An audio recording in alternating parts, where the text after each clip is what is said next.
Le centre de conférence Excel a disparu il y a une semaine pour devenir un hôpital d'urgence, prêt cette semaine à traiter le nombre croissant de patients atteints du coronavirus qui se présentent chaque jour dans les hôpitaux britanniques. La capacité actuelle est de 500 lits, mais elle peut atteindre 4000 à mesure que la demande augmente, ce qu'elle fera presque certainement et rapidement. Aujourd'hui, il y a plus de 9000 patients atteints du coronavirus positif dans les hôpitaux à travers l'Angleterre et nous savons que ce nombre ne fera qu'augmenter. À pleine capacité, le centre, désormais rebaptisé NHS Nightingale, sera le plus grand hôpital du monde. Et le travail effectué ici est reproduit à travers le Royaume-Uni. Le vrai défi est la dotation.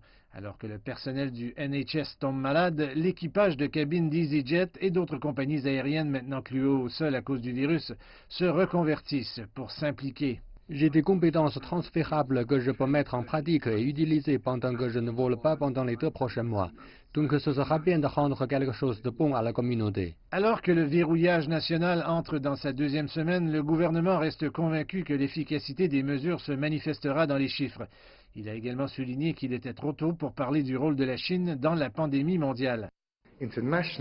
Sur le plan international, nous devons rassembler autant de pays si nous voulons collaborer efficacement pour lutter contre cette crise et arrêter de nouvelles vagues. Nous avions une bonne coopération avec le gouvernement chinois en termes de rapatriement des ressortissants britanniques de Wuhan. Mais de toute évidence, après la fin de la crise, le moment sera venu de faire le bilan des leçons apprises.